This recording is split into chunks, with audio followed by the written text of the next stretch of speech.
The Forgotten Corner. The industrial wasteland stretched out like a forgotten wound on the city's landscape, a maze of rusted machinery, discarded equipment, and mountains of recyclable materials. Here, in this harsh terrain, 14-year-old Eli Rodriguez moved with the careful precision of someone who had learned survival was an art form. Eli's weathered hands sorted through the debris, his dark eyes constantly scanning the area.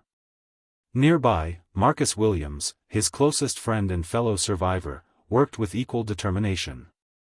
At 12, Ramon Santos, the youngest of their small group, scrambled between the massive piles of industrial waste, his small frame ducking and weaving with surprising agility. Life had not been kind to these boys. Each had a story of loss, of families fractured by poverty, addiction, or circumstances beyond their control.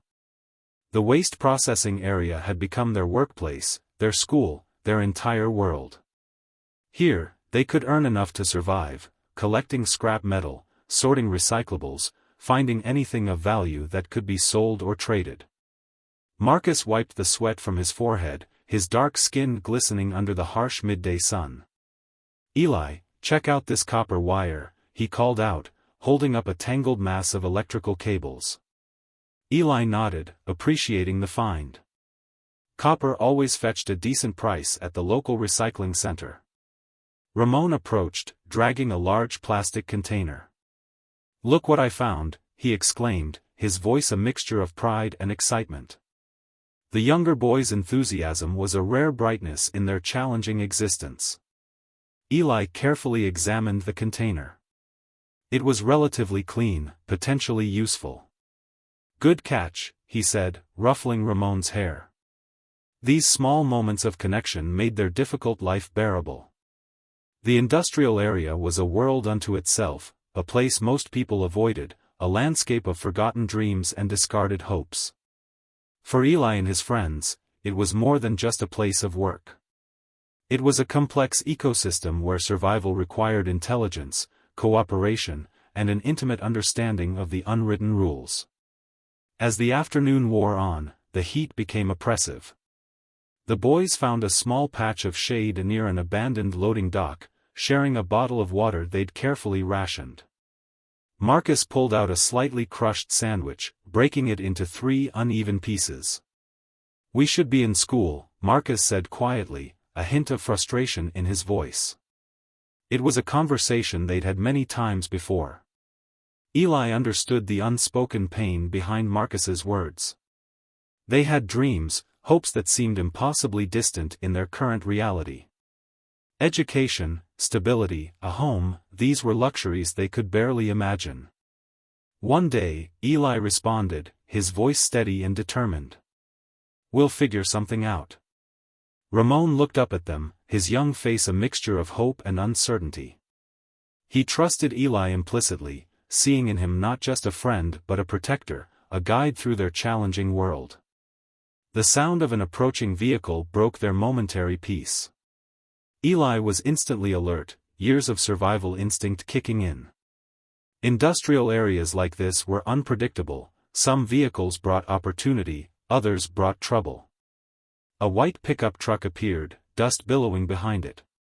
The boys exchanged quick glances, preparing to move if necessary. But this was their territory, their workplace. They wouldn't run unless absolutely necessary. As the truck drew closer, Eli noticed 2 figures inside. Something about their posture, their approach, suggested they weren't here to collect recyclables or offer help. "Stay close," Eli whispered to Marcus and Ramon. The game of survival was about to become more complicated. The truck came to a stop. 2 men stepped out, one tall and muscular, the other shorter but with an equally intimidating presence. Their uniforms identified them as local security personnel, but their demeanor suggested something more confrontational was about to unfold. Eli stood his ground, positioning himself slightly in front of Marcus and Ramon. Whatever was coming, he would face it first.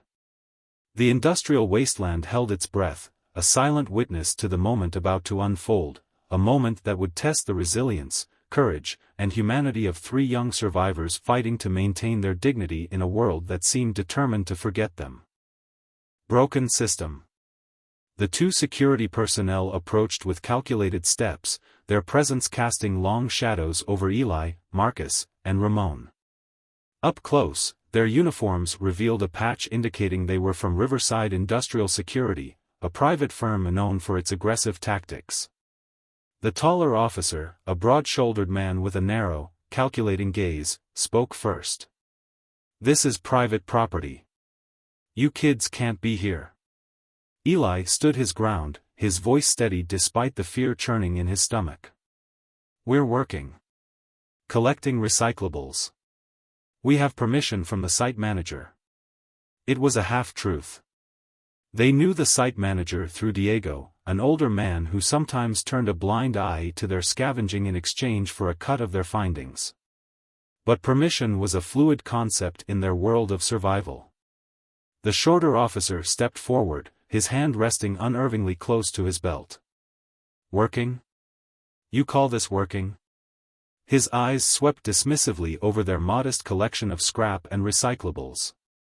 Marcus felt Eli's tension. At 12, Ramon pressed closer to his friends, his earlier bravado replaced by a quiet fear. "We're not causing any trouble," Eli responded, his voice carefully controlled. Years of street survival had taught him that confrontation could quickly turn dangerous. The officers exchanged a look, a silent communication that spoke volumes about their intentions. This wasn't about property or rules. This was about power, about reminding three young boys of their place in a system designed to keep them marginalized. "Clear out. Now." The tall officer's command left no room for negotiation. Eli knew the drill. Resistance would only make things worse. With a subtle gesture, he signaled to Marcus and Ramon. They would retreat, regroup, find another way. But as they began to gather their meager collection, the officer's approach changed. What had started as a verbal confrontation began to escalate. The shorter officer grabbed Ramon's arm, yanking him roughly. "What do you have in your pockets?" Ramon stumbled, terror etching his young face. "Nothing. I promise." Eli's protective instinct flared. "Don't touch him." He took a step forward, placing himself between the officer and Ramon. The confrontation was spiraling.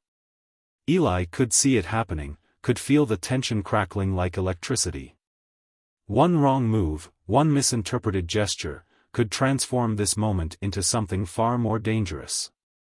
Marcus, usually quiet, found his voice. "We're just trying to survive," he said, his words a mixture of desperation and defiance. The industrial landscape around them seemed to hold its breath. Rusted machinery, mountains of discarded materials, silent witnesses to a moment that could define these boys' futures. The officers represented more than just local security. They were a symbol of a system that saw children like Eli, Marcus, and Ramon as problems to be managed, not humans to be helped. A system that criminalized survival, that pushed vulnerable youth to the margins. As the confrontation continued, Eli's mind raced. He thought of their makeshift shelter, of the countless nights they'd survived together. He thought of the dreams they shared in quiet moments, dreams of education, of a different life. But dreams were luxuries in a world that seemed determined to crush them. The officer's grip on Ramon tightened. Eli prepared to act, to protect, to do whatever necessary to keep his found family safe. In this forgotten corner of the city, a battle was brewing, not just between three young survivors and two security officers, but between hope and a system designed to extinguish it. Unexpected allies. The aftermath of the confrontation left Eli, Marcus, and Ramon shaken. Their world, already precarious, had been further destabilized by the encounter with the security officers. They retreated to their makeshift shelter, a hidden corner near an abandoned warehouse, their usual resilience dampened by fear and frustration. Ramon's arm was bruised where the officer had grabbed him. Marcus carefully examined the mark, his hands gentle. "We need to be more careful," he muttered, more to himself than to the others. Eli remained silent, his mind working through possibilities. They couldn't continue like this, constantly running, constantly afraid. There had to be another way. That evening, a flyer caught Eli's eye. It had been tucked into a nearby fence, partially hidden but still visible. The words, "Community Resource Center, Free Legal Assistance," stood out in bold letters. An address was printed beneath, located just a few blocks from their current location. The next morning, with careful planning, they made their way to the center. The building was modest but well-maintained, a splash of color against the gray industrial backdrop of their neighborhood. Inside, they met Jasmine Thompson, a local community activist who had dedicated her life to supporting marginalized youth. She was different from anyone they had encountered before, a woman who listened more than she spoke, who saw them as human beings rather than problems to be managed. "Tell me everything," Jasmine said, her voice soft but strong. Eli hesitated at first, years of survival instinct making him cautious. But something in Jasmine's eyes, a mixture of compassion and determination, broke through his defenses. He recounted the encounter with the security officers, the constant struggle to survive, the daily battle against a system that seemed designed to push them to the margins. Jasmine listened intently. She had seen this story repeated countless times, children forced to survive on the edges of society, fighting for their very existence. "This isn't just about you three," she explained. "It's about a system that fails our most vulnerable. Children shouldn't have to choose between education and survival." Marcus spoke up, his voice quiet but filled with years of suppressed frustration. "Nobody cares about kids like us. We're invisible." Jasmine leaned forward. "I care. And I'm not the only one." She began to outline a plan. There were legal resources, community support networks, alternatives to the desperate survival strategy the boys had been forced to adopt. It wouldn't be easy, nothing worth fighting for ever was, but for the first time, Eli saw a glimmer of something he'd almost forgotten: hope. Ramon, the youngest, listened with wide eyes. The possibility of a different life seemed almost too good to be true. As they talked, Jasmine introduced them to resources they'd never known existed: free educational programs, job training initiatives, legal support for youth in challenging circumstances. The industrial wasteland where they had survived now seemed less like a prison and more like a temporary challenge. Eli realized that their story wasn't just about survival anymore. It was about transformation. The system that had tried to break them would soon discover something important: these boys were far more resilient, far more powerful than anyone had ever imagined. The hidden camera. Technology became their unexpected ally. Jasmine Thompson, understanding the importance of documentation, had connected the boys with a local youth advocacy group that provided them with a small, discreet body camera. Eli wore the camera carefully concealed beneath his worn jacket, his movements calculated. The industrial wasteland remained their workplace, but now they had a silent witness to their daily struggles. The first encounter came unexpectedly. The same security officers from before, now identifiable as Derek Pearson and Vincent Harper, approached again. Their previous aggression had not diminished. "What did I tell you about being here?" Officer Pearson growled, his hand reaching out to grab Ramon's backpack. Unbeknownst to the officers, every word, every movement was being recorded. Marcus whispered to Eli, "Stay calm." Years of survival had taught them that provocation could turn dangerous quickly. The confrontation escalated. Officer Harper pushed Ramon, causing the young boy to stumble. "These kids are nothing but trouble," he muttered to his partner, unaware of the camera capturing every moment. Eli stepped forward, positioning himself protectively between the officers and his friends. "We're just trying to work," he said, his voice steady despite the fear coursing through him. Later, when Jasmine reviewed the footage, the evidence was undeniable. It wasn't just an isolated incident, it was a systematic pattern of harassment and abuse targeting vulnerable youth. The local community advocacy center sprang into action. Lawyers specializing in civil rights took interest. The body camera footage provided irrefutable evidence of misconduct, officers abusing their power, targeting children who were simply trying to survive. For Eli, Marcus, and Ramon, it was more than just documentation. It was validation. Proof that their experiences were real, that they mattered.